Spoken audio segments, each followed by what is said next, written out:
Arunachalam doge bu ganda so mul malang abu tan do moyo ga mul do humname atu do ane do atu polo doni polo non malang laga do balaka oke si jega din so mule doni polo humnai la ui pade palai la nyubam bujo jone se do mala Yesus Kristus cinglai mul malang Kristen dipaku to mul malang ngamreng bu gogo Yesus Masih Jesus Christ mul mulu laga do ban to pahal no oke to cepat ya din to pahal.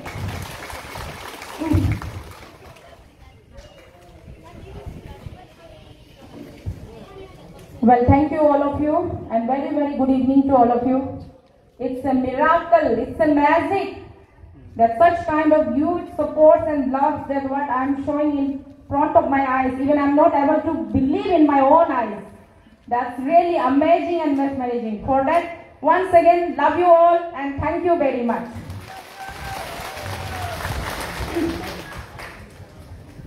बहुत अच्छे वक्ताओं ने बहुत अच्छी अपनी बातें रखी, अपनी वक्तव्य रखा, उसके लिए मैं बहुत शुक्रिया। राइट फ्रॉम माय ब्रदर देंगम गादी जी फ्रॉम लेपारादा डिस्ट्रिक्ट, आपने अपनी मन की बात को रखा और शुरुआत से लेकर के अंत तक का मेरी जिंदगी के सफर के बारे में आपने जो भी विटनेस किया, जो भी देखा और आपको जैसा लगा वो आपने अपनी तरफ से रखा। उसके लिए वैसे तो सोशल मीडिया के माध्यम से हम हमेशा बात करते हैं, शायद यहाँ ऐसे बहुत कम लोग होंगे जिसके साथ मेरा पर्सनल चैटिंग नहीं होता होगा। Almost I think almost Arunachal में मैंने यही बात कुछ महीने पहले मेरे एक मित्र को बताया था। Arunachal is land of total 14-15 lakhs population. Out of that 14-15 lakhs population, minimum 10 to 12 lakhs people are direct connected with me. That is the power of common man.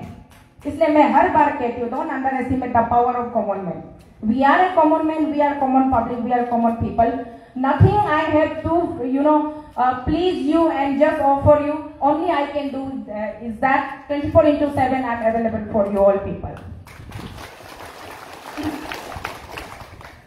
तो यहाँ तक का सफर में अभी भाई देंगम हाजी आपका बोला वाला भी सुना, अपर सुबनसिरी डिस्ट्रिक्ट से बहुत बढ़िया बोला। उसके बाद में आपका हमारा सगाली पपुमपारे डिस्ट्रिक्ट से मेरा I think brother in law होगा, मेरा ससुर बुरा होगा, नाबम आगा जी, आपका भी सुना। और उसके साथ में मेरा भाई द मोस्ट पावरफुल भाई मैया कामसी, आई लव यू, तुम पे फिदा हो गई मैं, ऐसे ही बोलते रहो, जियो हजारों साल। बहुत थैंक यू। उसके साथ में सिस्टर निमिता जी, एक्चुअली मैं थोड़ी देर बाद पॉइंट पे आऊंगी, आप लोग बोर मत हो जाइए, हाँ, क्योंकि बहुत सारी चीजें मुझे आप लोगों के साथ शेयर करना है, तो मैं एक झटके में मतलब उसको नहीं कर पा रही हूँ। तो सबसे पहला जो इमरजेंसी जरूरी है, अरुणाचल प्रदेश से कुछ युवा लोग चल करके दिल्ली तक चल रहे थे। बिश्नाचार्याली से मैं कपोसीतल जुड़ी, उसके बाद दिल्ली तक पहुंची। उस सफर के बीच में कितने शैतानों ने मुझे सताया वो आप सबने देखा, सोशल मीडिया के माध्यम से देखा, फेसबुक के माध्यम से देखा, कभी ये कभी वो कभी क्या, कभी कोई बोलने आ जाता है कि वो जो अरुणाचल अगेंस्ट करप्शन का जो फाउंडर मेंबर था, जिन लोगों ने उसको मतलब उसकी फाउंडेशन रखी थी, नींव रखी थी, अरुणाचल अगेंस्ट करप्शन जो एक संस्था थी ना, उसकी नींव रखने वालों ने अरुणाचल में क्या होता है, एक शॉर्टकट बिजनेस, कोई पीछे वाला आएगा, पर्टिकुलर एक इशू थमा देगा, ये लो इशू, तुम इस पे चर्चा करो, सरकार को घेरो, तुमको खर्चा पानी दे देगा। इशू को लिया खर्चा का साथ में और चिल्लाया, हला किया। उसके बाद सरकार जब परेशान हो जाता है, इशू बंद करो ना, हो जाएगा ना, अपना बाय बाय मिलके चलेगा, जिसने उसको खर्चा लगाया था उससे बाय डबल पेमेंट करके इशू को बंद कर दिया जाता है। अभी तक यही चल रहा है अरुणाचल प्रदेश में, अगर मैं गलत नहीं हूं तो अभी तक यही चल रहा है। ये पहले ऐसी ऑर्गेनाइजेशन है जिसने ना इशू उतारने के लिए मैंने कभी किसी से बातचीत की और ना इशू दबाने के लिए मैंने किसी से बातचीत करना जरूरी समझा। ये इशू तब तक जिंदा रहेगी जब तक हम सब जिंदा है, क्योंकि हमारी जिंदगी से जुड़ी हुई इशू है ये कोई मजाक करने वाली इशू नहीं है। इसको इसलिए इस इशू को बेच पाएगा तो कोशितल बिक्री हो गया, तमें तुम्हें ये अलना पड़ना क्या बाजार में, ये सब छोटा मोटा मतलब मुझे सुन के ना कान का अंदर भी नहीं घुसता है, बात माता का ऊपर से उड़ जाता है, धूल मिट्टी जैसा। तो इस चक्कर में अभी मार्केट में एक और सोशल मीडिया में एक ऑडियो मैसेज भी वायरल हो रहा है, ऑडियो क्लिप सिस्टर निमी तबा का आवाज में, तो शीतल तो बिक्री हो गया, ये हो गया, तो शीतल बिक्री हो के वो क्या गाड़ी खरीद दिया, अगर ऐसे कुछ समथिंग लाइक दैट कुछ है। तो उसमें मैं आप लोगों से मतलब मेरा जितना भी, क्योंकि you all are my family member, आप लोग मेरा परिवार हो, मेरा हिस्सा हो, मुझे चाहते हो ना, तो मैं आप लोगों से रिक्वेस्ट करना चाहूंगी, वो सब आजकल क्या होता है, वो इलेक्ट्रॉनिक इतना जमाना ये हो गया ना, वो इसको डबिंग वबिंग भी करता भी होगा, पता नहीं, I don't know what is the authenticity of that audio clips, I really don't know, but उस पे ऐसी चीजों को लेकर के एक नेगेटिव एटमॉस्फेयर क्रिएट नहीं करना है, हम लोग एटलीस्ट आपस में, हम लोग का बीच में ना। तो इसलिए सिस्टर निमी तबा जी आपको थैंक यू, क्योंकि आप आई थी, मैं आपको पहचानती भी नहीं थी, जब मैं दिल्ली में थी आप आई थी सपोर्ट करने के लिए, तो आपने इंट्रोड्यूस किया खुद को कि मेरा नाम निमी तबा है बोलकर। स्पेशली ये आई थी अखिलेश प्रताप सिंह से नाराज होकर के, उसने ऐसा क्यों किया बोल के। उसके बाद मुझे जब जान पहचान इनसे बनी, इसके बाद एक जैसे ये निमी तबा जी आई थी, वैसे और भी कई महिलाएं आई थी दिल्ली में, तो सारी महिलाओं को मैंने ये रिक्वेस्ट किया था कि आप लोग एक एक महिला अलग अलग से आवाज उठाते रहेंगे तो उसका वजन कम होगा, तो क्यों ना आप सब एक साथ जुड़ जाइए, आप सब एक साथ जुड़ के एक ताकत के साथ, फोर्स के साथ, अगर आप लोग मुझे समर्थन देते हो तो एक फोर्स के साथ समर्थन देंगे तो वो बहुत ज्यादा अच्छा रहेगा बोल के अरुणाचल नारी शक्ति मैंने ही नाम दिया था इन लोगों को। आज मैं बता रही हूँ पब्लिकली, अरुणाचल नारी शक्ति नाम मैंने ही दिया, उसका फाउंडेशन भी मैंने ही किया था, क्योंकि मैं एक नारी हूँ और मेरे पीछे जितने नारी जुड़ेंगे उन सब नारियों को एक नारी शक्ति के नाम से नवाजा जाए, इसलिए मैंने अरुणाचल नारी शक्ति नाम रखा था। आज भी जितने भी अरुणाचल नारी शक्ति के जितने भी सदस्य पूरे अरुणाचल में, आप सब मेरे ताकत हो, आप सब मेरे एनर्जी हो, मैं आप सब के लिए हमेशा आप सब की एक में एक टॉर्च लाइट बनकर मैं आगे खड़ी हूं, तो आप सब मेरे पीछे ट्यूब लाइट हो, इसीलिए इसमें कंफ्यूज नहीं होना है। छोटी मोटी देखिए, छोटा सा घर में 10-15 बर्तन होता है तो आपस में टकरा जाए तो थोड़ा सा तुरुंग तरंग तो होता ही है, तो उसको हम लोग समझदारी से, जो चीज हमारे लिए जरूरी नहीं है, जो खाना खाने से हेल्थ खराब हो सकता है वो खाना को साइड में रखे, जिस खाना से हेल्थ अच्छा हो सकता है उसको खाना चाहिए। तो नेगेटिव बातों को साइड में रखते हुए पॉजिटिव एनर्जी के साथ में हमको आगे एक अच्छा कंक्लूजन, एक अच्छा सोल्यूशन, एक अच्छा रिजल्ट के लिए हमको आगे बढ़ना चाहिए। तो thank you so much for sister Nimi ji, आप यहाँ पर आए और हमारे बीच में आकर के आपने अपना हेल्थ का प्रॉब्लम होते हुए भी मेरे बीच में आकर करके आप यहाँ रहे, उसके लिए मैं बहुत बहुत धन्यवाद। और जो भी कुछ आपके और कई सारे हमारे समर्थकों के बीच में अगर कहाँ सुनी हुई होगी तो आपसे भी अनुग्रह है कि मेरी बहन, आप मेरी प्यारी बहन हो, समझदार हो, आप उनको, मेरे जितने भी मेरे समर्थक है उनको भी आप जो भी कोई अगर कभी कभी हो जाता है आर्गुमेंट, उसको भी आप माफ कर दीजिए, और आप भी अगर किसी को गलत बोला है तो आप भी माफ मांग लीजिए, क्योंकि हमारा बाइबल कहता है फॉरगेट एंड फॉरगिव ना, love your neighbour as you love yourself. तो अपने पड़ोसी को ज्यादा प्यार करो जितना आप खुद को प्यार करते हो, तो फॉरगेट एंड फॉरगिवनेस में ही सब कुछ होता है। तो लेट्स वर्क फॉरवर्ड फॉर एक अच्छा लाइफ के लिए। तो यहाँ पर इसको रखते हुए अब मैं आती हूँ असली मुद्दे पर, क्योंकि आप सबको ज्यादा इंतजार नहीं करवाना है। मैनेजमेंट कमेटी अच्छी, खाने पीने का अरेंजमेंट रेडी है ना, क्योंकि लास्ट टाइम जब मैं टीम एएससी को लेकर के टेनिस कोर्ट पहुंची थी तो मैनेजमेंट के पास खाना नहीं था और हम लोग सब भूखे प्यासे चले गए थे।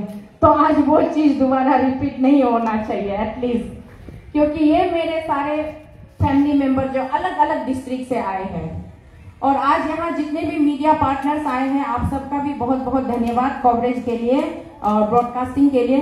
हो सके तो एक बार कैमरा घुमा के मेरे लोगों को भी जरा अपने कैमरे में कैद करके पूरे प्रदेश को दिखाइए कि पूरे अरुणाचल के वेस्ट पार्लियामेंट कंस्टिट्यूंसी से कितने डिस्ट्रिक्ट से कितने लोग आए हैं, जरा पूरा नजारा दिखाइए। हम गरीब लोगों के पास में भी कम से कम कितनी गाड़ियां लाइन पे लगे हुए हैं वो भी दिखाइए।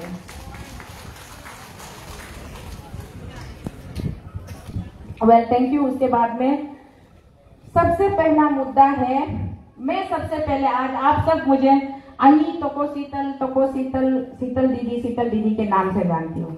मैं वॉइस के माध्यम से, वॉइस मैसेज व्हाट्सएप ग्रुप के वॉइस मैसेज के माध्यम से अपनी परिचय दे चुकी हूँ। फिर भी आज मैं रूबरू आप सबके सामने प्रैक्टिकली एक परिचय देना चाहती हूँ। मेरा नाम तोको शीतल, मेरा स्वर्गवासी मेरा पिताजी का नाम तोको तातम, और मेरे 3 माँ है। जैसे वो मेरा ससुर बुरा नाबम आगा जी बोल के गए, उनकी 3 बीवियां है ना, मेरा भी 3 माँ है। मेरा फर्स्ट माँ का नाम मिसेस तसर बुई तोको, मेरा सेकेंड माँ का नाम तसर यानम, मेरा थर्ड माँ का नाम तारिंग यामा। ये तीनों औरत मेरे पिताजी के धर्म पत्नियां हैं। मेरे पिताजी तो गुजर गए, लेकिन मेरे तीनों माएँ आज तक जीवित है। मैं थोड़ा सा मेरा अपना बैकग्राउंड बता दूं ताकि आप लोगों की क्लियर अंडरस्टैंडिंग के लिए। उसके बाद में मेरे पिताजी अबू तोको तातम जो पूर्व village lower Subansiri district Pistana circle में अभी पड़ता है, वहां से तोको थे। लेकिन उसने शादी की थी करादादी डिस्ट्रिक्ट के न्यू पालिन के तसर बस्ती के तसर क्लान के तसर लड़की से। तो इसीलिए मेरा पिताजी हिंदा टाउन में उधर में सेटिंग हो गया, घर बार उधर बना लिया, सब कुछ करके करादादी डिस्ट्रिक्ट में मेरा पिताजी और माँ लोग उधर बैठा। तो हम लोग का जन्म भी करादादी डिस्ट्रिक्ट में हुआ है। तो इसीलिए मेरा बिजम जो है लोअर सुबनसिरी का है, परवरिश जो है करादादी का है, और आज मेरा शादी हुआ है पपुमपारे डिस्ट्रिक्ट में द माइटियस्ट नावम क्लान में। और एक बात बताना जरूरी, क्योंकि नावम में मेरी शादी जरूर हुई है और एक बेटा भी हो गया है, लेकिन नावम लोग घर में एक भी मिथुन लेके नहीं आया है बोल के गुस्सा से हम तोको शीतल नावम नहीं दिखाई दे। जब मिथुन लेके आएगा उसी दिन हम तोको शीतल में नावम प्लस कर देगा। तो ये मेरा परिचय है। और मेरा पिताजी जो था वो अपने जमाना में छोटा मोटा कॉन्ट्रैक्टर बिजनेसमैन करके खाता था, और मेरी माँ जो 3 माता है वो भी अपने लेवल में छोटा मोटा जो भी है अपना लेवल में, बड़ी माँ हाउस रेंट छोटा मोटा हाउस रेंट से गुजारा करती है, छोटी माँ छोटा मोटा वो चपरासी पियून का नौकरी करती है, और मेरी तीसरी जो माँ है वो लकड़ी सब्जी तोड़ के मेहनत करके खाती है। ये बताने का उद्देश्य ये है कि मैं भी बिल्कुल एक मिडिल क्लास बीपीएल ग्राउंड की एक फैमिली से हूँ, और आप लोगों की तरह मैं भी एक आम इंसान हूँ, आम जनता हूँ। मेरे अंदर में कोई स्पेशल वो नहीं है, कोई स्पेशल कैटेगरी की मैं सिटीजन नहीं हूँ, और ना ही पॉलिटिकली मैं बिल्कुल, मेरा पीछे में कोई पॉलिटिकली मतलब हिस्ट्री भी नहीं रहा और पॉलिटिकली बैकअप भी नहीं रहा। जरूर मैंने अपनी लाइफ की शुरुआत में कुछ ना समझते समय, क्योंकि बचपन से मुझे आदत था सोशल सर्विस करने का, तो बचपन से सोशल सर्विस करने का आदत था। फ्री फ्रेंक नेचर, जो भी कोई मिलेगा आइए खाइए पिए चलिए, जो भी प्रॉब्लम होगा, हॉस्पिटल में कोई अनजान आदमी पड़ा रो रहा होगा, हम उसको पूछने जाता है अरे क्या तकलीफ है। तो ये नेचर को देखते हुए जब मैं 24 साल की उम्र की छोटी कच्ची उम्र की महिला थी, तब मेरे मतलब एरिया के लोगों ने बोला कि आपको जेडपीएम आना चाहिए। वहां में था 14 अंचल सेगमेंट था, 14 अंचल सेगमेंट में से 9 अंचल समिति मेंबर ने समर्थन दिया था। तो हमको पॉलिटिक्स पता नहीं था उस समय में। अच्छा, आउट ऑफ 14 से 9 अंचल समिति अगर सपोर्टर दे रहे तो जिला बन गया सोच के नॉमिनेशन फाइल किया, बाद में खराब धुलाई खाया। So that was the worst experience ever of my life as a politics subject, because I was not aware of the political things that time. तो ये था। उसके बाद फिर जिला में मार खाया, फिट गया। उसके बाद ईटानगर कैपिटल में आया, तो जिस पार्टी से जिला टिकट मांगा था, पार्टी पॉलिटिक्स क्या होता है तब भी मुझे नहीं पता था। मुझे सिर्फ इतना पता था इलेक्शन प्रोसेस में जाने के लिए आपको एक पॉलिटिकल पार्टी का टिकट लेना चाहिए, तो जो भी हो पॉलिटिकल पार्टी का टिकट ले लो और कॉन्टेस्ट करो। तो मैं NCP party, Sharad Pawar late PS सांगमाजी वाला पार्टी, एनसीपी से टिकट लेके कॉन्टेस्ट करता, हार गया। यहाँ ईटानगर पहुंचा तो एनसीपी वालों ने स्टेट वुमेन प्रेसिडेंट दे दिया, जिसको पता नहीं है कि ये प्राइमरी मेंबरशिप क्या होता है, नहीं पता, उसको उठा के स्टेट वुमेन प्रेसिडेंट दे दिया। तो कैसे चला था? प्रेसिडेंट के पोस्ट पे रह के सीखने की कोशिश की, मतलब बीए का फर्स्ट ईयर में एडमिशन लिया और नर्सरी का पढ़ाई पढ़ रहा था। ऐसे होके पॉलिटिकल मेरी हिस्ट्री इतना ही नहीं। उसके बाद ममता दीदी के साथ ऑल इंडिया तृणमूल कांग्रेस में जुड़ी। ऑल इंडिया तृणमूल कांग्रेस ने भी उठाकर यहाँ स्टेट प्रेसिडेंट बना दिया। तब तक मैं थोड़ा थोड़ा सीख चुकी थी, मतलब थोड़ा थोड़ा, ज्यादा नहीं। तो ऐसे करके 5 विधायक जीत कर आए थे 2009 में इलेक्शन में। तो 3 साल रहे पार्टी में जैसे तैसे मेरे साथ चिपक के। बाद में क्या है, अरुणाचल में एक पोबिया है, अभी इलेक्शन का टाइम पे ज्यादा पार्टीबाजी में उस टॉपिक पे बाद में आऊंगी, पहले ये बताना जरूरी है 3 साल रहने के बाद क्या है, रूलिंग में जाना है। कौन है ruling, who is the ruling. चलो 4 एमएलए रूलिंग में शिफ्ट हो गया, एक लौता एमएलए एक पीस बच गया रोइंग टाउन का, जो अभी आप लोग थोड़ा देर पहले मुच्चू मिट्टी जी का नाम ले रहे थे, उसी कंस्टिट्यूंसी से मुच्चू मिट्टी जी के एमएलए नहीं बनने से पहले जो एमएलए साहब थे, माननीय विधायक ललिता उमरे जी, वो अकेला बच गए थे। तो उसने बोला मैडम क्या करेगा, हम लोग का 4 एमएलए तो कांग्रेस में भाग गया, अभी हम दोनों प्रेसिडेंट और एक एमएलए अकेला क्या करेगा। तो आप ऐसा कीजिए ना, पार्टी को डिसॉल्व कर दीजिए, हमको बोला। तो हम उसमें भी मतलब हाँ शायद हम डिसॉल्व करने से सर का भला हो देगा होगा सोच के ना, होगा बोल के आराम से डिसॉल्व कर दिया। तो सर फिर उसके बाद पीपीए चला गया। ऐसा हो के मतलब बहुत कुछ चीज जब आदमी को समझ में नहीं आता है तो इंस्टेंसेस ऐसे हो के निकल के आता है। Out of that instances what I gain and what I got is that बहुत ज्यादा दावदार हो चुका है आज का देश में, रगड़ रगड़ के दाव इतना दार हो चुका है कि अभी, और ये दाव कभी पत्थर में लगने से भी दाव कभी हुक्म नहीं होगा। इसीलिए अरुणाचल अगेंस्ट करप्शन का मूवमेंट आप लोगों ने देखा, मैंने हमेशा मोबाइल के जरिए मीडिया के जरिए बोला ये है ओरिजिनल मेमोरेंडम कॉपी जो मैंने प्रेसिडेंट ऑफ इंडिया को दिया था, प्राइम मिनिस्टर ऑफ इंडिया को दिया था। मैंने दिल्ली से वापस आते वक्त भी मीडिया के माध्यम से आप लोगों को बोला था कि मैं जितना कर सकती थी मैंने किया, मैं जितना बोल सकती थी मैंने बोला। उसके बाद राष्ट्रपति भवन तक मैं खुद प्रैक्टिकली पहुंची, उसके ऑफिस तक पहुंचकर ये मेमोरेंडम मैंने दिया। यहाँ पे उन लोगों का ये रिसिप्ट साइन एंड सील है, आप लोगों को दिख रहा होगा।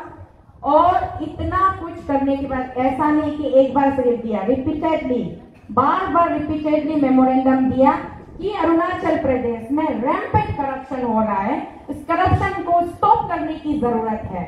थोड़ा सा ध्यान सेंट्रल आपका राष्ट्रपति जी देश के उच्चतम सर्वश्रेष्ठ नागरिक होने के नाते आपकी भी नैतिक जिम्मेदारी बनती है कि आप हमारे देश के अंदर में एक हिस्सा, जो आपका देश का एक हिस्सा पिछड़ा हुआ चीन के बॉर्डर में सीमा में सटा हुआ एक छोटा सा पहाड़ी प्रदेश, वहां पे जो भी फंड्स यहाँ से भारत की सरकार योजनाएं बनाकर भेजते हैं वो सारे फंड्स का गबन हो रहा है। तो कम से कम थोड़ा सा आप लोग ध्यान दीजिए बोल करके मैंने कई बार राष्ट्रपति जी को भी बोला, उनके पास भी अनुग्रह किया, प्रधानमंत्री जी के पास गए, गृह मंत्रालय में जाकर गृह मंत्री जी के पास गए, उसके बाद में एक्सटर्नल अफेयर्स मिनिस्टर के पास गए, उसके बाद सारे लोगों के पास, यहाँ तक कि बीजेपी के national president JP Nadda ji के पास भी पहुंचे। फिर उन सब के बीच में गोल गोल घूमने के बाद मुझे महसूस लगा कि अपना ही राज्य से हमारा खुद का मेरा सांसद, जिसको मैंने दूसरों के बारे में तो नहीं पता, मैंने तो को शीतल मैंने खुद वोट मार कर ये अंगूठा दबा कर जिताया, मेरा जीजाजी किरण रिजिजू जीजाजी यहाँ बैठे हैं मंत्री बनकर, तो उनके पास क्यों ना जाए बोलकर उनके पास भी मैं ये मेमोरेंडम लेकर के गई थी। मगर कहीं से किसी का कुछ भी कंक्लूजन नहीं मिला, रेस्पॉन्स नहीं मिला। किरण जीजा जी बोले थे जब हम टीम अरुणाचल अगेंस्ट करप्शन उनके वहां ऑफिशियली पहुंचे थे तो बोला कि इतने दस्तावेज में उसको लेकर के दिया, सारा डॉक्यूमेंट्स करप्शन का। दैट टाइम ही सेड कि okay let me go through all these documents in detail first. If something is there, obviously I'll take up the issue and मैं लीड करूंगा, मैं उन लोगों को सजा दिलवाऊंगा, भ्रष्टखोरी सरकार को, भ्रष्टाचार को मिटाने का जिम्मा किरण रिजिजू मेरा है और पार्टी के पार्लियामेंट्री बोर्ड में मैं इस इशू को उठाऊंगा बोल के उन्होंने वहां पे मुझे प्रॉमिस किया था ऑन द रिकॉर्ड। लेकिन उसके बाद उन्होंने खुद भी बोला था कि मैं इसको रद्दी में नहीं फेंकूंगा, आपने जो भी डॉक्यूमेंट्स ला करके दिया है जरूर मैं इसको पढ़ूंगा और इसके ऊपर हम पार्टी पार्लियामेंट्री बोर्ड में चर्चा करेंगे और जो भी भ्रष्टखोर नेता है उनको उनके किए की सजा दिए जाएंगे। हम दिल्ली वहां उनसे क्या मांगने गए थे, ना हम उनके पास पानी का एक बोतल मांगने गए थे, ना हमने ये कहा कि जीजाजी सर आपको हमने वोट मारकर जिताया है तो एक शाम का खाना खिला दो, या फिर जंतर मंतर में हम इतने महीने से पड़े हुए हैं आप क्यों देखने नहीं, ये भी हमने नहीं मांगा। हमने सिर्फ और सिर्फ बोला जिस मुहिम को लेकर के, जिस उद्देश्य को लेकर के हम यहाँ दिल्ली तक का सफर तय करके आए हैं अपने पहाड़ी प्रदेश से, क्योंकि हमारा अरुणाचल प्रदेश बिल्कुल ये पहाड़ी है और मेनलैंड इंडिया से थोड़ा अंदर कटा हुआ है। तो यहाँ से हम अगर कुछ भी बातें, कुछ भी यहाँ धरना भी करते हैं तो लोगों को दिखाई नहीं देता है, और हम स्लोगन नारा भी लगाते हैं तो लोगों को सुनाई नहीं देता है। हमारे पास केवल एक ही ऑप्शन था कि गवर्नमेंट ऑफ इंडिया का अटेंशन को ड्रॉ करने के लिए और एंटायर कंट्री के लोगों का बीच में ये जानना बहुत जरूरी है कि अरुणाचल में रैम्पेंट करप्शन चल रहा है बोल के, तो उस करप्शन को स्टॉप करने के लिए इंडियन गवर्नमेंट जो है कुछ तो वो हमको हेल्प करेगा बोल के, उसी चाहत में हम चैलेंजिंग होके यहाँ से अरुणाचल से दिल्ली तक का हमने फुट मार्च का सफर को तय किया है कि ताकि गवर्नमेंट ऑफ इंडिया एटलीस्ट इतना तो उनको पता चले कि अरुणाचल से कुछ ऐसे एग्रीव सिटीजन्स है जिनको लगता है कि राज्य के सिस्टम में कुछ भी ठीक नहीं है, तो ये मुद्दा क्या है, इशू क्या है, कम से कम हमको एक बार बुलाकर तो पूछे। लेकिन अफसोस इतना मेहनत करने के बाद भी उन लोगों के कान में जू तक नहीं रहेगा। तो इसीलिए ये हो गया था मेमोरेंडम कॉपी। अब इसी मेमोरेंडम से हमारा आज का ये अध्याय शुरू होता है। ये मैंने दिया, किसी ने एक्शन नहीं लिया, कोई रेस्पॉन्स नहीं मिला। तब जाकर के मुझे पता चला कि अगर 100 साल भी अगर हम दिल्ली में डटकर चिल्लाते रहे, चीखते रहे, चाहे वो रामलीला मैदान क्यों ना हो, जंतर मंतर क्यों ना हो, जितना भी चीखती चिल्लाती रहूंगी, कोई फर्क नहीं पड़ने वाला। तमाशा बीन बन के रह गए हम वहां पर। वहां दिल्ली के पुलिस में जो दिल्ली पुलिस के जितने भी वहां पे सिपाही है, सबको हमारा चेहरा याद हो गया, नाम याद हो गया। रोज रोज देख देख करके जंतर मंतर में जो सिपाही खड़े रहते हैं, सबको मतलब उन लोगों के साथ हमारा परिवार जैसा रिश्ता हो गया।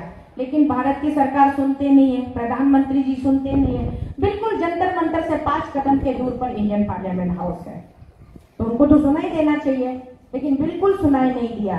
इसीलिए उसके बाद मैं वहां से थक हार कर आप सबके सामने नमस्कार करते हुए थक हार कर अपने टीम को लेकर जितना हो सके मार्च तक बैठना था। ये मेरा छोटा भाई सोल दोदुम का चाहत था, सोल दोदुम का सजेशन था। पहले भी मैंने बोला है, अमे अगोरला पे नो मार्च नंगु दुंगलिंग तक आए अरो नो को तक नो मार्च नंग क्या दुंगलिंग बला गवर्नमेंट अरो नम तासा सुकाए दुंगलिंग जा तक आवल तलब को बनो बरो अबो बनो आए दोसा तंग सांगेला पे मार्च नंग क्या दुंगलिंग तो जो वनकला मोती ममो मार्च नंगु दुंगलिंग पाए। फिर भी गवर्नमेंट ने होगो जा एक्शन नो के कुमो तो क्या करेगा, तंकांगे को बोलो दोना तंगना सा दो भी मोपा को होगो दोना भी ताना आए ओ बोलो हारंग यो को बोलो हारंग ओगो बोलो फ्री ओ मोमो के पार नहीं तम चार्ज नो भी दके आई सीसुम दिक्पो को मलंग बोलो सीसुम सीजो पे 5 टंका पेमेंट तला सीसुम सीजी दके तो अगला अगर टंका नोली तला बोलो बोलो दुंग दुंग जीता ने आए। Arunachal people need to be very much practical. ऐसे हवा में बैठ के तपोशीतल दिल्ली से क्यों वापस आ गया, टीमें से क्यों वापस आ गया, पक्का पेमा खांडू से सौदाबाजी किया होगा, पक्का पेमा खांडू से करोड़ों रुपया डीलिंग करके आ गया। अरे कोई भाई मुझे खुल के ये तो बताए कि पेमा खांडू किस बात का सौदाबाजी करेंगे कि तपोशीतल थैंक यू अब हमको नेशनल लेवल तक इतना बदनाम किया बोल के है ना, क्या बात के लिए सौदाबाजी करेगा पेमा खांडू। अरे वो कौन जाएगा सौदा मगेन जीता है, वो भी थोड़ा सोचना चाहिए ना। एंड झूठ कभी नहीं बोलती मैं। हाँ, जब हम लोग बीच में दिल्ली में कैंपिंग कर रहा था, पेमा खांडू ने किसको भेजा नहीं भेजा आई डोंट नो, लेकिन बहुत सारे ऐसे नमूने आते रहे। यहाँ तक कि वो यूपी बिहार में हम लोग पैदल चल रहे थे ना, तब भी आप एक बार सेकेंड थॉट करो ना, हम सीएम साहब को आपको बात कर देगा। ऐसे नमूने दल्ले बहुत ज्यादा है हमारे बीच में, ब्रोकर ना, नाम नहीं लूंगी किसी का। बहुत ट्राई किया, एक भी दल्ला हिम्मत है तो मीडिया में आके बोलो तपोशीतल तुमको हम डीलिंग कराया है। हर दल्ला को मैंने उल्टा मुंह जवाब देके बताया है। मैंने बोला है मुझे खरीदने की पैसा अभी तक रिजर्व बैंक ऑफ इंडिया ने प्रिंट नहीं किया है। जो मुझे खरीद सके, जो तपोशीतल को जो खरीद सके, टूटा सके, तोड़ सके, ऐसा पैसा रिजर्व बैंक ऑफ इंडिया ने अभी तक प्रिंट नहीं किया है। मोदी जी ने बहुत सारा पैसा प्रिंट किया है, ब्लू किया, पर्पल किया, क्या क्या किया, पता नहीं मेरा कीमत लगाने वाला पैसा कौन सा कलर से आएगा होगा वो मुझे मालूम नहीं। इसीलिए ये जो रूमर्स मार्केट में फैलता है ना, तपोशीतल उधर से दिल्ली से चुपचाप वापस आ गया, इसका मतलब पेमा खांडू से मिल के आ गया, इसको मैं यहाँ आप सबके सामने इसी स्टेज से मैं खंडन करता हूँ और इसको नालीफाई करता हूँ। टोटली वो रॉन्ग एलिगेशन है, मिसकंसेप्शन है, उसका कोई सिर पैर नहीं है, कोई मतलब ही नहीं है। अगर तपोशीतल पेमा खांडू जी से जैसे वो लोग कह रहे हैं उस तरीके से अगर कुछ सौदाबाजी होता या अरुणाचल पहुंचने के साथ साथ टेनिस कोर्ट में जाके अर्थक्वेक आने तक ओपन चैलेंज करना था अरुणाचल गवर्नमेंट को। हाँ, होम मिनिस्टर साहब को एड्रेस मांगना था, चूड़ी और पेटीकोट बेच देगा बोल के। आदमी ना बोलने से पहले, मेरा ही अपना भाई बहन लोग है, ऐसे झूठ मूठ का अब्बड़ को ज्यादा मतलब ये आग नहीं देने से ठीक है, टूल नहीं देने से ठीक है, ये हो गया।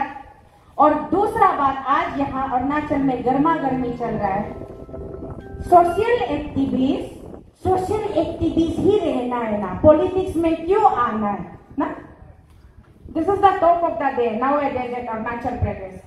सोशल एक्टिविटी ही करना है, पॉलिटिक्स में क्यों आना है।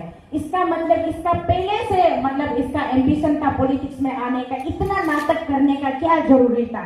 तो चुपचाप नॉमिनेशन फाइल करना था। मैंने इतना गंदा तरीका से, इतना प्यार से लिख रहा है कि मैं भी देख देख के पढ़ के एंजॉय करती थी। वाह, इतना अच्छा स्पीकर, इतना अच्छा राइटर भी है ना अरुणाचल में। तो मुद्दा ये है, जो लोग ये बोल रहे हैं कि सोशल एक्टिविस्ट ही रहना है, पॉलिटिक्स में क्यों आना है बोलने वाला से मेरा सीधा सवाल, क्योंकि वहां आप लोग जो कमेंट्स करते हैं वहां हर कमेंट्स में जाके मैं जवाब दूं, इतना मेरे पास सफिशिएंट टाइम नहीं है। अगर इतना भी टाइम होता तो जरूर वहां पर भी जवाब देती। आज मैं यहाँ से इस मंच से ऑफिशियली आपसे पूछ रही हूँ, प्लीज मुझे बताइए what is the meaning of social activist and what is the difference between social activists and a political activist, and why people used to do social activities, why it is the need of our society, then there should be a social activist, and social activist अगर society के बारे में सोचता है, society के भलाई के बारे में सोचता है, समाज कल्याण के लिए वो अपने आप को आगे कर रहा है, अपना आप को ऑफर कर रहा है, उस मैंने समाज कल्याण के बारे सोचने वाले व्यक्ति को अगर समाज उसको आगे उठाकर उसको अपना रक्षक, अपना मतलब क्या कहते हैं हिमायती नहीं बनाए तो किसको बनाए। Only the time of election political party इतना ज्यादा एक्टिव हो जाता है अरुणाचल प्रदेश में। हाँ, सिर्फ इलेक्शन आ गया तो बाद क्या क्या, आज ये पॉलिटिकल पार्टी लॉन्च हो गया, उसने ज्वाइन कर लिया, मफलर डाल दिया, ये कर दिया, वो कर दिया।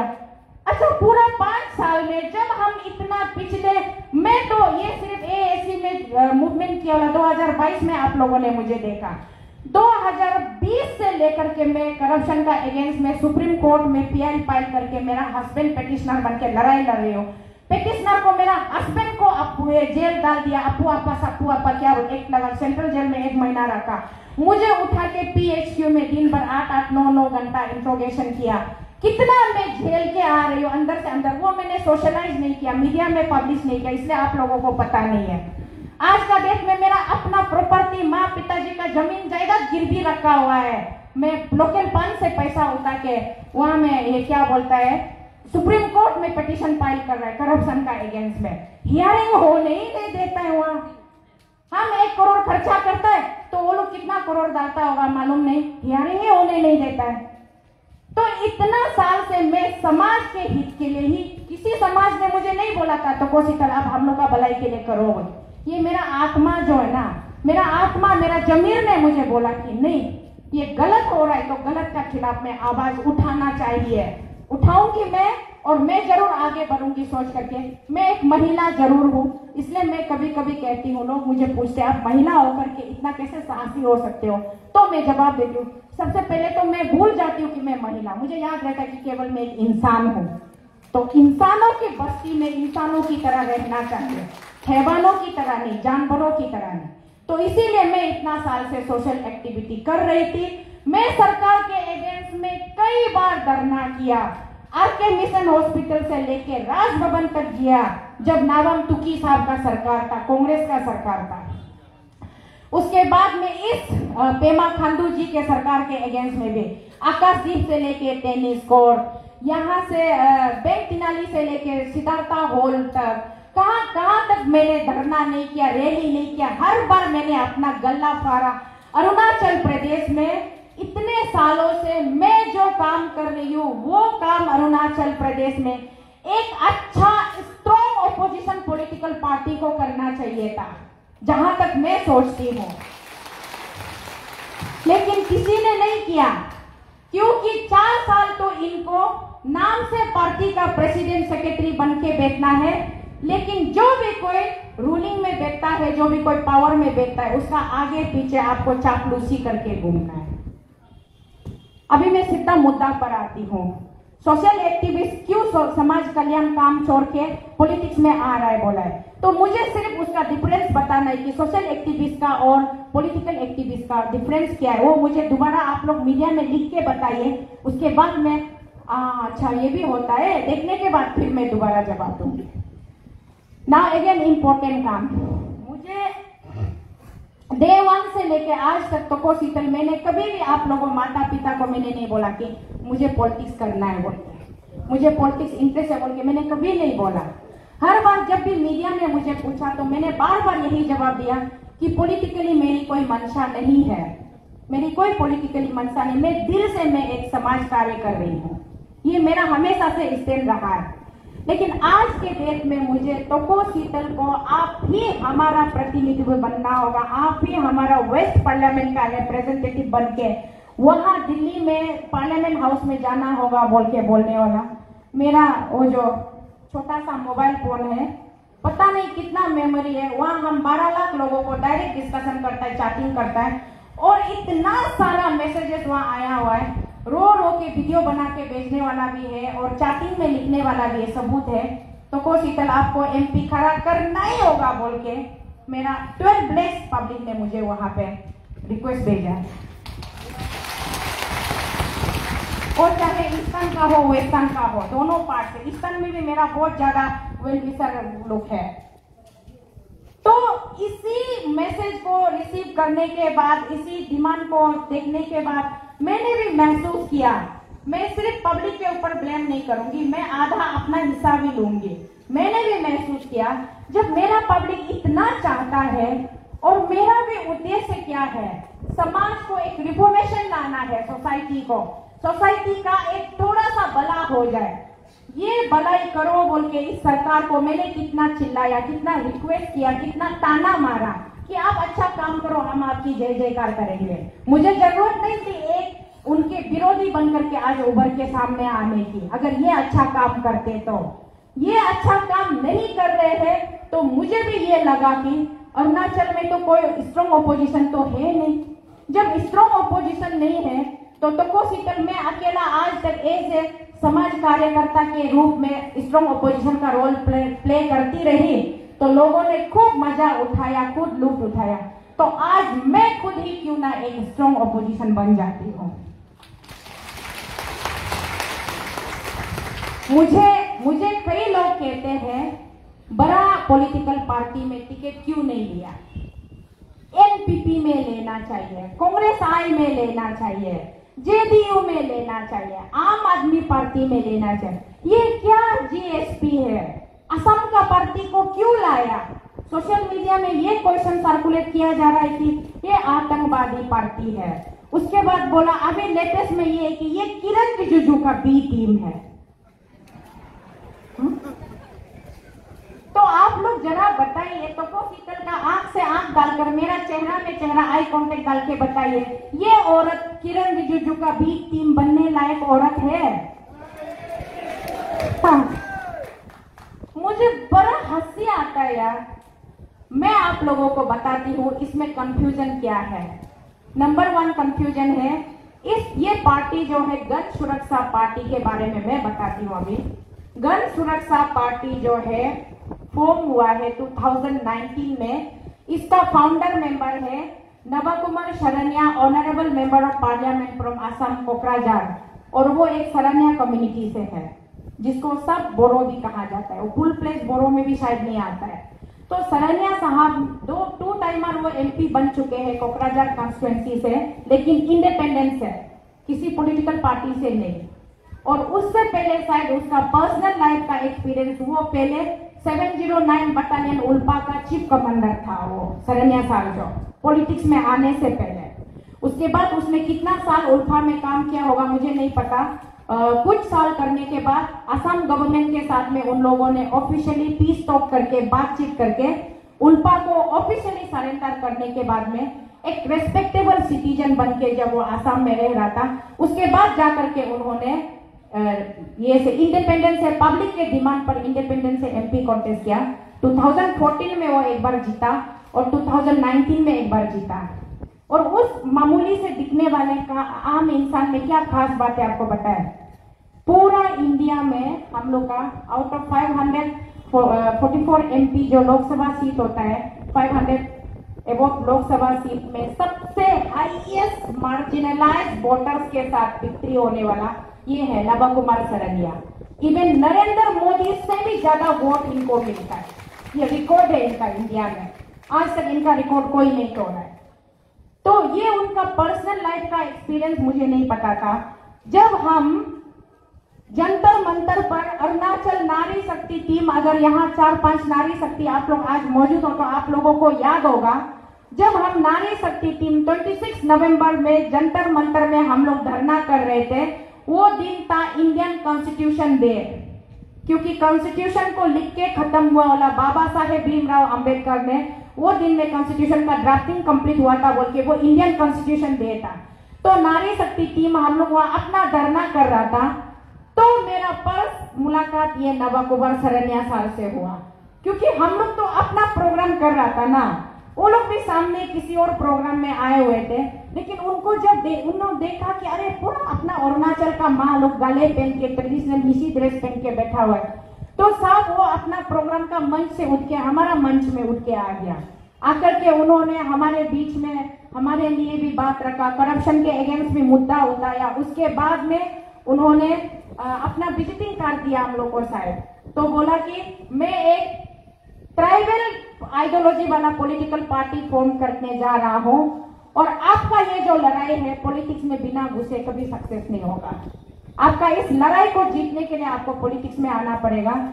तो मैं असम का एक ट्राइबल बेटा हूं, इसलिए ट्राइबल पार्टी एक फॉर्म करने जा रहा हूं। आप हो सके तो बाद में हमारे साथ जुड़िएगा बोलते। ओपन इन्विटेशन सबका सामने में, कोई चोरी छुप के नहीं। हाँ, आप लोग नारी शक्ति मेंबर लोग याद कीजिए, दिया था। तो वो कार्ड को मैं रखा था। रखने के बाद में दोबारा उस बीच में मैंने कभी सर को कांटेक्ट नहीं किया। हाँ, मेरा परमेश्वर देख रहा है अगर मैं झूठ बोल रही हूं तो मैंने कभी बीच में सर को कांटेक्ट नहीं किया। उस दिन लेटेस्ट जब मैं दिल्ली मैं यहाँ से डेड बॉडी बनकर निकली थी अरुणाचल प्रदेश से, मुझे फूड में पॉइजन दिया गया था। फूड पॉइजनिंग होकर हालत खराब, मेरा ब्लड डाउन, हेमोग्लोबिन कम और यहाँ ब्रेन में ऑक्सीजन पास नहीं हो रहा है। पूरा गोल ब्लाडर में पॉइजन पहुंच चुका था, लीवर को फेलर करने वाला था। तो यहाँ रेमा हॉस्पिटल में 2 सप्ताह बैठने के बाद यहाँ से निकल के गुवाहाटी गए। गुवाहाटी में आईसीयू में बैठा है। वहां से डॉक्टर जब डिटेक्ट करता है कि ये पॉइजन है, इसको आप सक्शन आउट करना पड़ेगा और इसका और भी सारा मॉडर्न मेथड से आप ट्रीटमेंट, आप दिल्ली जाइए बोल के जब भेजा तब मैं दिल्ली गया। तो दिल्ली में हॉस्पिटल में लेट के ट्रीटमेंट करने के बाद कुछ काम नहीं होता है। सोशल मीडिया में अभी जैसा बात भी नहीं कर पा रही हूँ, तो भाई बहनों को उठा करके अफवाह पाइट में उठा के जेल में डाल के रखा है। मैं सिर्फ फेसबुक में लिख रही थी अपने मन की बात को, अपने सोच विचार को, मुंह से भी नहीं बोल पा रही थी बीमारी के चलते। तो फेसबुक में जितना लिख सका लिखा, जितना अपील कर सका किया। बाद में धीरे धीरे जब बात करने की कंडीशन में आई तो थोड़ा बहुत गवर्नमेंट को अपील करता है। उस बीच में मेरे अरुणाचल के सारे पब्लिक मेरे साथ पहले से जुड़े हुए थे, तो हम आपस में बातचीत करते रहते हैं। रात के 2 बजे भी किसी पब्लिक का मुझे मैसेज आता है तो मैं जागी हुई होती हूँ तो मैं तुरंत रेस्पॉन्ड करती हूँ।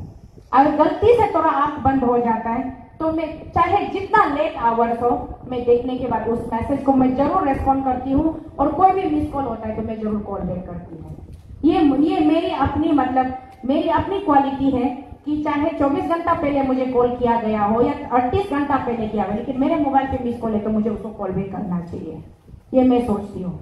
तो उसी तरीके से जब जुड़ी हुई थी, पब्लिक ने बोला कि आपको वेस्ट पार्लियामेंट का एमपी बन करके दिल्ली जाकर के लड़ाई को लड़ना है, लड़ाई को बीच में नहीं छोड़। मैं तो ये जो मेमोरेंडम कॉपी है, ये मैं पब्लिक आप लोगों के बीच में डिस्ट्रिक्ट लेके आने वाली थी एज एएसी चेयरपर्सन। मेरा हेल्थ खराब नहीं होने से मैं ऐसी टीम के साथ आप लोगों के बीच में मैं डिस्ट्रिक्ट आने वाली थी। ये मैं आप लोगों को देना चाहती थी, पब्लिक को, कि अभी इसके ऊपर फैसला पब्लिक की दरबार में किया जाए, पब्लिक का अदालत में किया जाए। तो पब्लिक का अदालत में क्या होता है, पब्लिक का अदालत 5 साल में सिर्फ एक बार ही लगता है, और वो अदालत इतना पावरफुल वाला अदालत होता है कि उसको पब्लिक अगर मिस यूज कर देता है तो हमको ऐसे मतलब गड्डी कागज लेकर के रास्ता में भूखा नंगा प्यासा चिल्लाकर घूमना पड़ता है। पब्लिक अगर सही डिसीजन देगा तो हम लोग अपना राज्य को, अपना समाज को हम लोग सुरक्षित कर सकेगा। तो इसीलिए मैं इसको लेकर के आपके बीच आऊंगी, सोच ही रही थी, लेकिन नहीं आने से पहले मुझे सब लोगों ने बोला कि नहीं, आपको वेस्ट पार्लियामेंट का एमपी कैंडिडेट आना है। तो मैंने तय किया कि अच्छा ठीक है, मैंने मंजूर कर दिया, चलो मैं वेस्ट पार्लियामेंट की एमपी बन करके दिल्ली जाऊंगी। मैं अपने आप को कैंडिडेट नहीं सोच रही हूँ, मैं एमपी बन चुकी हूँ सोच रही हूँ। आप लोगों के समर्थन के वजह से, आप लोगों के प्यार के वजह से। तो मैं ऐसा सोचकर मैंने सोचा वेस्ट पार्लियामेंट का एमपी बनकर मुझे दिल्ली में जाकर के लड़ाई को कंटिन्यू करना है, तो मुझे इंडियन पॉलिटिक्स के बारे में थोड़ा रिसर्च करना पड़ेगा। पहले जैसा अमुक तमुक जो भी पार्टी मिल गया, घुस गया, टिकट ले लिया, कॉन्टेस्ट करेगा, no. This time now I am 44 running, my age 44 plus 45 running. हम वो गलती और दोबारा नहीं करेगा जो पहले हम जवानी का दिन में कर चुका है। पार्टी का हेड इन टेल मालूम नहीं है, बैकग्राउंड मालूम नहीं है। हम वहां जहां था सिर्फ टिकट नौगेंग आए, टिकट नौगेंग तक, पिलअप मगेंग तक नॉमिनेशन फाइल करेगा, वो तो हम नहीं करेंगे। ये सोच करके मैंने खुद इस दादा नवकुमार सरनिया जी को मैंने खुद कांटेक्ट किया है, उसका विजिटिंग कार्ड मेरा पास था। कांटेक्ट करके मैंने पूछा कि दादा I want to know the ideology and backup and your this thing, party का मोटो क्या है आपका, मैं वो सब देखना चाहती हूँ, पार्टी का डॉक्यूमेंट्स देखना चाहती हूँ। तो दादा ने मुझे वेलकम किया, उसके घर में बुलाया, उसके बाद उसने मुझे पार्टी का डिटेल्स डॉक्यूमेंट्स दिया। ये डॉक्यूमेंट्स उसने जिस तरीके से पार्टी का जो ये कॉन्स्टिट्यूशन है, पार्टी का जो उनका जो बायलॉ है, उसको मैंने 2 वीक्स टाइम लेकर के पढ़ाई किया। 2 वीक्स टाइम लेकर के पढ़ाई करने के बाद देन मैंने कहा कि अगर मुझे टोको शीतल को अगर पॉलिटिक्स में उतरना ही है, राजनीति एक गलियारा है, गंदगी का एक गंदे नाले का ये एक गलियारा है। यहाँ में चाहे जितने भी गंदे लोग आओ, लेकिन कहते हैं ना ईमान साफ हो और हिम्मत बरकरार हो तो गंदगी को हम यूं हवा जैसे उड़ा देंगे, चिंता नहीं। तो इसीलिए भारत की राजधानी में भारत की राजनीति में इंडियन पॉलिटिक्स में मुझे उतरना है, तो पॉलिटिकली मेरा अपना भी सोच विचार, मेरा अपना कंसेप्ट क्लियर होना पड़ेगा कि मैं एग्जैक्टली क्या हूं और क्या कर सकती हूँ और क्या करने जा रही हूँ और क्या करना चाहती हूँ। तो इसीलिए मैंने डिसाइड किया कि I am Toko Shital, by born I am a Nyishi girl, I am married to a Nyishi man, my complete details is I am a Nyishi lady, I am a Arunachali lady and then I am a Indian lady. Before that what is my identification, I am a tribal lady. If I am a tribal lady, then why should not I stand by my own tribal platform? Why should I go to the other's house? हाँ, ये national political party क्या होता है? अरुणाचल को जब से राजतंत्र का आप लोगों को मैं बता दूं, अरुणाचल को जब से स्टेटहुड मिला है, उससे स्टेटहुड मिलने के बाद में आपने कांग्रेस को कितना साल दिया है रूल करने का? कांग्रेस का कितना सीएम बना, कांग्रेस का कितना एमपी बना? तो कांग्रेस का अगर कांग्रेस इतना अच्छा होता तो 40 साल कांग्रेस ने राज किया, उसमें कांग्रेस अच्छा नहीं है बोल के आज क्यों लोग बीजेपी में कन्वर्ट हुआ है? अभी क्यों ये इलेक्शन का टाइम आ गया तो टोको शीतल कांग्रेस टिकट नहीं ले रहे तो उसको वोट नहीं मारना? हाँ, कांग्रेस को आपने बहुत साल दिया है, तो वोट कांग्रेस को बहुत साल वोट दिया है। लेट जरबुम गामलिन जी को भी एमपी बनाया, मेरा बड़ा भैया तकम संजय जी को एमपी बनाया कांग्रेस ने। उसका बाद में उससे पहले ओमेम मयांग दियोरी जी भी कांग्रेस के थे। तो कितना कांग्रेस का तो हिस्ट्री लंबा है। तो कांग्रेस इतने 40 सालों में कुछ नहीं कर पाया। और आज अगर ये कांग्रेस का ही लोग है, ये कोई तो अलग प्राणी अलग प्लानेट से तो आया हुआ नहीं है, सारा कांग्रेस का लोग निकल के बीजेपी बन के 9 ईयर से अरुणाचल में धमाका मचा के रखा हुआ है, लोगों का सांस लेने में सफोकेशन क्रिएट करके रखा हुआ है, भूखा प्यासा लोगों को मार रहा है, इतना जुल्मो सितमदार है। ये कौन है? ये भी तो कांग्रेस का ही पैदा किया वाला बच्चा ही लोग है ना। आज बीजेपी का कपड़ा पहन के बैठा हुआ है। हाँ, तो अरुणाचल में हम लोग पार्टीबाजी अगर आप बात करता है, आप बोलता है आम आदमी पार्टी से क्यों टिकट नहीं ले। अरे भाई, आम आदमी पार्टी का deputy chief minister corruption charge में जेल में बैठा हुआ है और खुद चीफ मिनिस्टर अरविंद केजरीवाल 45,000 करोड़ का घर बना रहा है, बल्कि सीबीआई ईडी हर दिन उसको बुला के सवाल जवाब पूछ रहा है। उसका घर का एक पर्दा का दाम 28 लाख के बोल के वह न्यूज वाला बता रहा है। तो हम जो करप्शन नहीं चाहिए बोलने वाला महिला, जो वो करप्टेड वाला आदमी लोग का पार्टी में जाके हम टिकट लेगा? नेवर, कभी नहीं। टिकट का साथ में पैसा 1 कुंटल देने से भी हम नहीं लेगा। ये मेरा स्टैंड है। और दूसरा है एनपीपी क्यों नहीं लिया है बोल। एनपीपी क्या है? यहाँ में पेमा खांडू साहब बीजेपी में बैठा है पर्स माइकी बन के, एनपीपी उसका समर्थन में यहाँ कांग्रेस संगमा का पार्टी बन के बैठा है सेकंड माइकी बन के। तो पर्स माइकी और सेकंड माइकी का बीच में हम कहां से जगह मिलेगा? और अगर हम गलती से एनपीपी टिकट लेने से तब हमको बोलना चाहिए था ये किरण रिजिजू का बी टीम है बोल के ना। किस हैसियत से आज हमको किरण रिजिजू का बी टीम में बोला जा रहा है? रिश्ता में किरण रिजिजू मेरा जीजा जी है, मेरा असली जीजा जी। उसका जो मिसेस है जोरम रीना, वो मेरा दीदी है। हम लोग जोटम जोरम एक ही बाप का बच्चा होता है। रिश्ता हमारा जिंदगी भर चलता रहेगा, लेकिन नीति और नियति अलग चीज है। उसके गलत नीतियों के वजह से, उसके एरोगेंट एटीट्यूड के वजह से, उसके इग्नोरेंस बिहेवियर के वजह से आज जनता उनसे नाखुश है और उनके अल्टरनेट में मुझे देख रहा है। तो इसमें मेरी कोई गलती नहीं है।